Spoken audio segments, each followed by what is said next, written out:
오늘 바이블 메시지 들으시는 여러분들 반갑습니다. 주님의 이름으로 환영합니다. 할렐루야.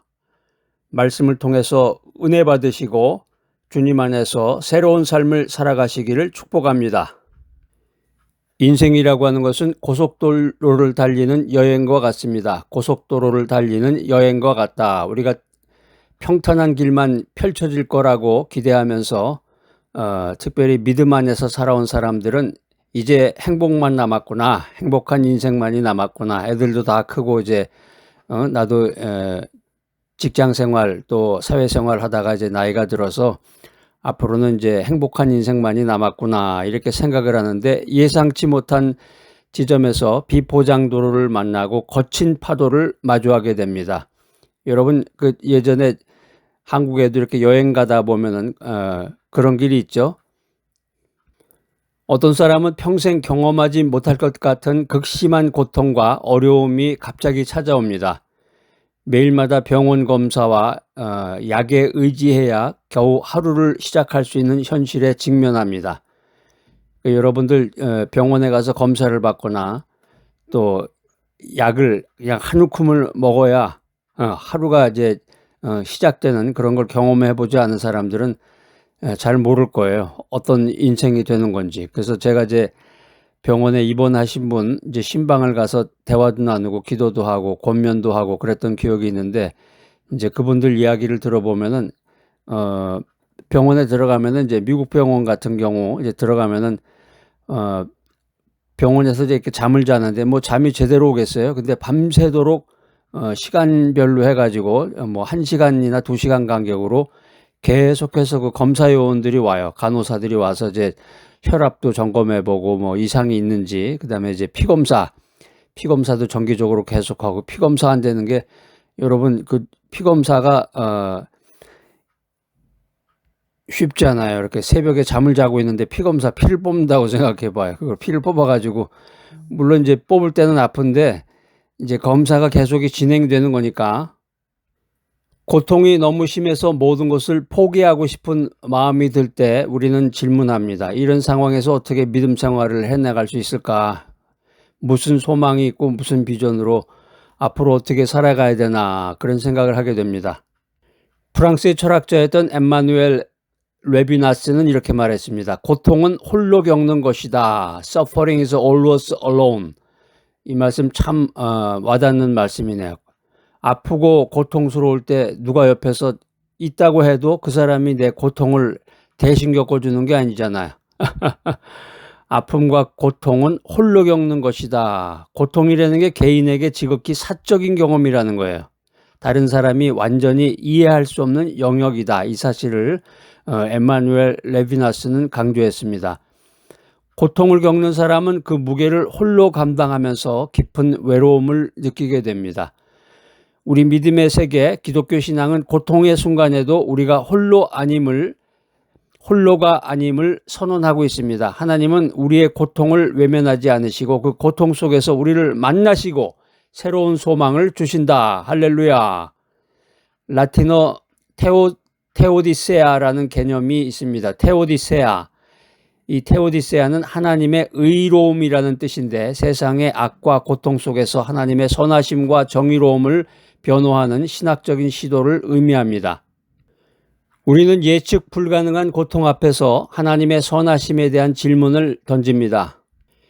테오디세아, 하나님의 의로움이라는 관점에서 고통 속에서도 변치 않은 하나님의 은혜와 인도하심에 대한 은혜를 나누고자 합니다. 우리가 믿음 안에서 평탄한 삶을 기대하며 인생을 살아가다가 예상치 못한 고통을 맞이하게 되면 가장 먼저 드는 생각이 뭐예요?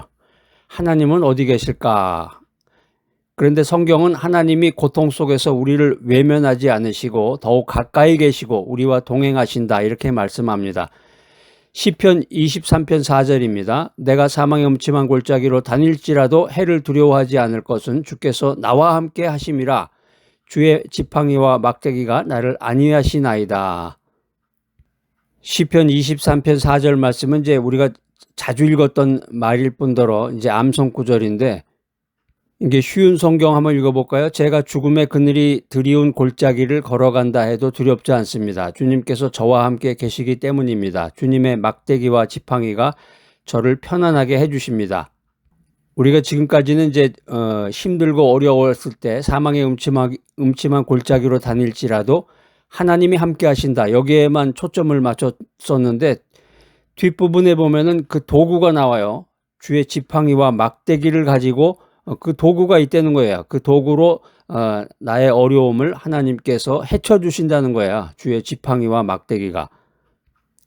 오늘 시편 말씀은 다윗이 경험한 목자와 양의 관계를 통해서 하나님과 성도의 관계를 노래한 시입니다. 사망의 음침한 골짜기는 실제 죽음의 위협이 도사리는 깊고 어두운 계곡을 의미하기도 하지만 당시의 목자들이 양떼를 이끌고 가파르고 위험한 협곡을 지나야 했던 실제 상황을 반영하고 있습니다. 이런 골짜기는 맹수나 강도의 위험이 도사리고 낙석이나 실족의 위험이 있는 곳이었습니다. 당시의 양들은 목자 없이는 살아갈 수 없는 연약한 존재였습니다. 다윗은 자신의 인생에서 겪었던 수많은 고난과 위협 속에서 마치 목자가 위험한 길에서도 양들을 보호하고 인도하는 것처럼 하나님께서 자신과 함께 하셨음을 고백합니다. 주의 지팡이와 막대기는 목자가 양들을 인도하고 보호하고 위험으로부터 지켜내는 도구였습니다. 지팡이는 길을 인도하고 잘못된 길에서 돌이키게 하고 막대기는 맹수로부터 양을 보호하는 데 사용되었습니다. 주께서 나와 함께 하심이라. 이 고백의 메시지는 고통의 현실을 부인하는 것이 아니라 고통의 한복판에서도 하나님의 임재를 확신하는 믿음의 선언입니다. 우리가 겪는 극심한 육체적 고통, 정신적 고통 가운데서도 하나님은 우리를 안위하시며 그분의 인도하심을 통해서 우리는 고통을 헤쳐나갈 수 있는 힘을 얻게 됩니다. 할렐루야! 오늘 시편 말씀은 고통 속에서 길을 잃고 헤맬 때 우리가 의지할 분은 오직 하나님 한 분뿐이심을 깨닫게 해줍니다. 할렐루야! 오늘 본문에서 함께하심이라 이렇게 번역된 히브리어가 임마카입니다. 임마카는 전치사 임과 2인칭 단수대명사 카가 결합된 말인데 너와 함께라는 의미가 있습니다. 영어로 하면 with you죠. with you. 임마카는 단순히 옆에 존재한다는 것을 넘어서 능동적인 동행과 임재를 강조하는 말입니다. 시편 23편 4절에서 주께서 나와 함께 하심이라 임마카 이렇게 말했을 때 이 말은 목자가 양떼와 함께 위험한 골짜기를 지나듯이 하나님께서 우리의 고통스러운 순간에도 적극적으로 우리 곁에 계시고 우리를 돌보신다, 이런 귀한 뜻이 있습니다. 하나님께서 우리의 고통스러운 순간에도 적극적으로 우리 곁에 계시고 우리를 돌보신다는 의미입니다. 우리의 믿음 생활에서 이 임마카의 개념은 아주 중요합니다. 극심한 고통과 외로움 속에서 하나님이 나를 버리셨나 보다 이런 의심이 들 때 이 임마카는 하나님께서 결코 우리를 떠나지 않으시고 우리의 모든 고통을 아시며 함께 하신다는 확신을 줍니다. 할렐루야! 우리는 고통 속에서도 홀로가 아님을 믿으시기 바랍니다. 하나님은 우리 삶의 모든 순간에 임마카하시며 그분의 지팡이와 막대기로 우리를 인도하시고 안위하십니다. 이 임마카의 약속은 우리가 고통의 한복판에서도 소망을 붙들 수 있는 강력한 근거가 됩니다. 할렐루야! 오늘의 핵심 메시지입니다. 우리가 믿음 안에서 평탄한 삶을 기대하며 인생을 살았지만 갑작스러운 고통이 찾아와서 모든 것을 포기하고 싶을 때 우리는 고난을 통해서 얻을 수 있는 새로운 소망과 비전을 바라봐야 됩니다. 하나님은 고통을 통해서 우리를 정련하시고 더 깊은 영적 성숙과 이웃을 향한 공감 능력을 주시며 궁극적으로 영원한 하나님의 나라를 소망하게 하십니다. 할렐루야! 오늘 바이블 메시지 들으신 여러분들, 우리 인생 2막은 고통 속에서 새롭게 쓰여질 수 있음을 믿으시기 바랍니다. 오늘 아주 중요한 암송구절 로마서 5장 3절로 5절 말씀입니다. 다만 이뿐 아니라 우리가 환난 중에도 즐거워하나니 환난은 인내를, 인내는 연단을, 연단은 소망을 이루는 줄 알미로다. 소망이 우리를 부끄럽게 하지 아니함은 우리에게 주신 성령으로 말미암아 하나님의 사랑이 우리 마음에 부은 바 됨이니.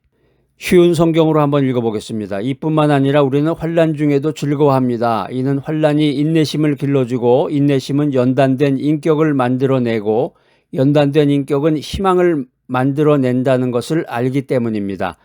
그리고 희망은 우리를 실망시키지 않습니다. 왜냐하면 우리에게 주신 성령을 통해 하나님의 사랑이 우리 마음에 부어졌기 때문입니다. 오늘 말씀에서 연단이라는 말로 번역된 헬라어는 도키메입니다. 도키메는 시험을 거쳐서 입증되었다, 검증된 품성이다, 증명된 인격이다, 뭐 이런 여러 가지 뜻이 있는데, 이 도키메는 단순한 그 시련 겪는 것을 넘어서 그 시련을 통해서 불순물이 제거가 되고 순수한 본질이 드러나고 견고하고 검증된 인격으로 성숙해지는 과정을 의미합니다. 도키메는 고통 속에서의 인내를 통해서 우리의 믿음이 시험을 통과하고 더욱 단단하며 신뢰할 수 있는 인격으로 변화됨을 뜻하고 있습니다. 극심한 고통과 어려움 속에서 모든 것을 포기하고 싶은 마음이 들 때 우리는 이 도키메의 과정을 기억해야 됩니다. 하나님은 우리의 고통을 통해서 우리의 믿음을 도키메 하시고 그 속에서 우리의 인격을 정련하십니다. 이 도키메의 과정을 거친 후에야 비로소 소망이 생겨남을 믿으시기 바랍니다. 할렐루야. 우리의 믿음 생활에서 이 도키메의 개념은 고통의 순간에도 절망하지 않고 그 고통이 우리를 더욱 견고하고 성숙한 그리스도인으로 만들어가는 과정임을 확신하게 합니다. 아이고 아파, 약을 먹어도 아프고 괴롭고 밥을 먹을 수도 없고 여러 가지 이런 힘들고 어려운 고통의 순간을 맞이하게 되는데, 이 고통이 나를 부수기 위한 것이 아니라, 나를 파멸시키기 위한 것이 아니라 나를 도키메해서 더욱 빛나는 존재로 만들기 위한 하나님의 연단 과정임을 믿으시기 바랍니다. 할렐루야. 우리가 인생을 살아가는 데 필요한 실천 원칙입니다. 고통 속에서 하나님의 은혜를 구하고 인내하라. 극심한 고통 속에서 믿음 생활을 이어가고 새로운 소망과 비전을 품기 위해서 우리는 나 자신의 힘을 의지하기보다는 하나님의 은혜를 간절히 구해야 되겠습니다. 뭐 힘이 없고 정신이 없으면 기도하기도 쉽지 않죠. 그러니까 정신 차려야 돼요. 정신 차리고 이제 특별히 병원에 침대에 누워 있으면 이제 모든 것이 이제 의욕이 떨어지기도 하고, 한국 같은 경우는 이제 이야기 들어보면은 그 병원의 그 음식이 맛이 없다고 그러잖아요. 근데 제가 이제 어떤 분 그 미국 병원에 입원을 하셔가지고 제가 이제 찾아간 적이 있었는데, 그분은 이제 그 한국 음식이 나오는 게 아니라 미국식으로 이제 음식이 나오는 거죠. 미국식으로 음식이 나오는데 그렇게 아주 맛있게 잘 드시더라고요. 그러니까 뭐든지 그 입맛이 안 좋아도 약을 먹어서 뭐 여러 가지 원인으로 고통으로 인해서 입맛이 떨어지고 안 좋아도 내가 할 수 있는 일을 해야 돼. 그래야 이게 뭔가 진도가 나가는 거지. 이제 진도가. 먹는 거 부지런히 먹어야 돼. 입맛이 안 좋아도 먹어야 이게 힘이 되고 에너지가 되니까 먹는 거 부지런히 하고, 그 다음에 내가 할 수 있는 게 뭐가 있습니까? 기도하고, 그 다음에 말씀 듣고, 바이블 메시지 계속 듣고, 그 다음에 기도하면서, 먹을 거 나오면 먹을 거 계속 먹으면서, 또 생각도 긍정적으로 갖고, 자신감을 갖고, 말씀 안에서 자신감을 갖고, 그 다음에 이제 검사 부지런히 받으면서, 병원에서 의사가 하라는 대로 또 계속해서 과정을 진행해 나가고, 고통은 우리를 겸손하게 하고 하나님께 더욱 의지하게 만듭니다. 야고보서 1장 2절로 4절 말씀, 내 형제들아 너희가 여러 가지 시험을 당하거든 온전히 기쁘게 여기라. 이는 너희 믿음의 시련이 인내를 만들어내는 줄 너희가 알미라. 인내를 온전히 이루라. 이는 너희로 온전하고 고비하여 아무 부족함이 없게 하려 함이라. 우리가 살아가는 이 현대사회는 즉각적인 만족과 문제 해결을 추구하는 경향이 있습니다. 고통은 최대한 빨리 제거되어야 할 대상으로 인식이 되는 거죠. 몸이 지금 번아웃이 돼가지고 몸이 뭐 여기도 아프고 저기도 아프고 온 몸이 상태가 안 좋은데, 내가 병원에 가면은 바로바로 그냥 모든 의사진들이 전부 달라붙어 가지고서 내 병을 고쳐줄 것만 같은 착각에 빠지게 되는데, 그렇지 않죠. 이것도 이제 하나의 과정이 있어요. 뭐 여러 가지 검사도 하고 뭐 뭐 또 수술도 하고 뭐 치료도 받고 뭐 약도 먹고 뭐 검사도 하고 이런 식으로 해서 단계적으로 나가는 건데, 제일 큰 어려움과 심각한 문제는 뭐냐면, 고통 앞에서 왜 나만 이런 고통을 겪어야 되나, 이 희생자 의식에 빠지기 쉽다는 것입니다. 오늘 야고보서 말씀은 이런 고통 회피적인 태도에 도전하면서 고통을 인지하고 받아들이지만 그 속에 담겨져 있는 하나님의 숨겨진 의미를 찾아라, 이렇게 우리들에게 권면하고 있습니다. 병원 검사 결과에 절망하고 약이 없이는 하루를 견디기 힘들 때 우리는 삶의 질이 떨어졌다고 생각할 수 있습니다. 그렇지만 페이라스모스, 시련은 우리가 영적 성숙의 길을 걷고 있음을 알려줍니다. 삶의 고통은 우리를 정체된 상태에 두지 않고 다음 단계로 나아가게 하는 성장 동력이 될 수 있습니다. 오늘 바이블 메시지 들으신 여러분들, 고통 속에서 감사하고 좌절 대신 인내하며 하나님의 은혜를 간절히 구하시는 여러분이 되시기를 축복합니다. 할렐루야! 고난과 고통 가운데서 하나님의 말씀을 통해서 고통의 의미를 발견하라. 고통이라는 게 단순히 불행이 아니라 성장의 기회로구나 하는 이런 깨달음을 가져야 되겠습니다. 인내심을 기르라. 어려움 속에서도 흔들리지 않은 굳건한 믿음을 가져야 되겠습니다. 온전한 인격으로 성장하라. 고통을 통해서 겸손과 지혜를 얻고 영적으로 성숙해지는 여러분이 되시기를 축복합니다. 할렐루야! 믿음 안에서 평탄한 삶을 기대했는데 극심한 고통과 어려움에 직면했을 때 우리는 좌절하기 쉽습니다. 그렇지만 성경은 이런 고통이 결코 무의미하지 않고 오히려 하나님의 은혜를 경험하고 새로운 소망과 비전을 발견할 수 있는 통로가 될 수 있다고 가르치고 있습니다. 인생의 갑작스러운 고통 속에서 우리는 비로소 하나님의 깊은 뜻을 깨닫고 하나님의 임재를 더욱 절실히 느끼게 됩니다. 할렐루야! 라틴어 페르 아스페라 아드 아스트라라는 말이 있습니다. 페르 아스페라 아드 아스트라. 페르 아스페라 아드아스트라. 이 말은 역경을 넘어 별까지, 고난을 통해 영광으로, 이런 뜻이 있는데, 역경과 고난을 이겨내야만, 역경과 고난을 극복해내야만 성공과 영광에 도달할 수 있다는 의미를 담고 있습니다. 그러니까 오늘 이제 이 바이블 메시지 들으시는 분 가운데서 집안에서 홀로 외롭게 고통을 극복해내시는 분이나 또는 병원의 침대에 누워가지고 팔에다가는 또 영양제나 이런 주사 바늘을 꽂고서 또 고통 가운데 있는 분이나, 그 역경과 고난을 극복해내야 돼. 그걸 이겨내야 됩니다. 이게 끝이 아니라 과정이란 말이에요. 그걸 이겨내야만 하나님의 영광에 도달할 수가 있구나.